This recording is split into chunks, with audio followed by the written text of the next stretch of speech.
Hello everyone! Today's devlog features the first look at the second enemy type of the game, building mechanics and a weapon overhaul.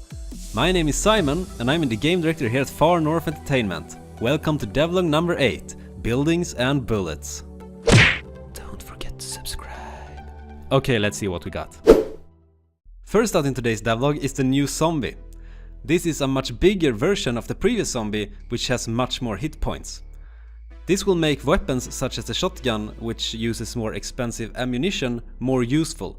It will also make choke points a bit harder to defend, since the big zombie can push through the choke points alongside with the smaller ones behind it. Making more types of enemies is good for gameplay variation, but it also gives us a reliable tool with which to balance the difficulty of the game. Not all areas on the final map will be equally dangerous, and controlling the frequencies of different enemy types will help us manage which areas are more dangerous than others. Another new system that has been put in place is the projectile system.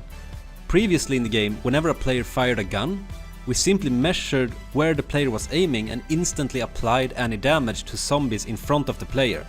And we felt that this made the weapons feel a bit unresponsive, and it made it hard for the player to get a good feel for the recoil and stability of the different weapons. So this system has been completely overhauled.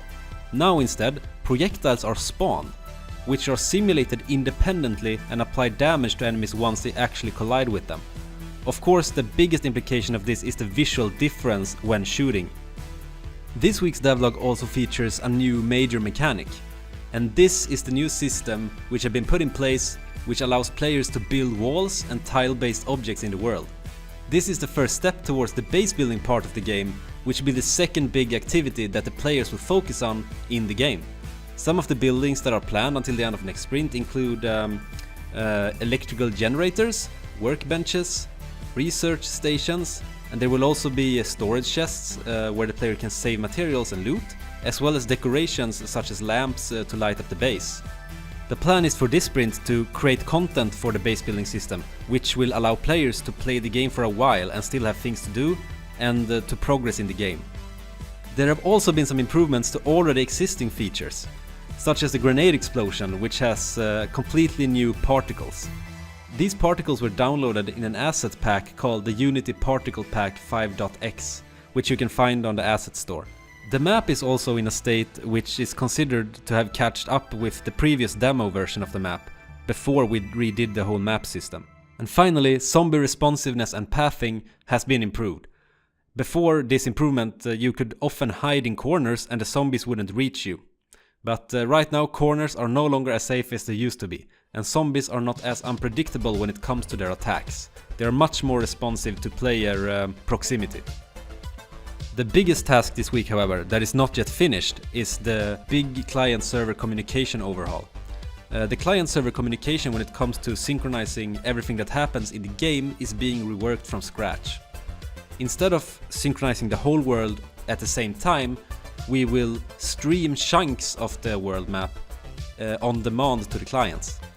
And this will increase performance both on the client and the server, and will allow us to create future maps that are much bigger than the current one. But the big reason for this overhaul is to make it possible for players to join a server at any time and still receive a correct representation of the world from the server.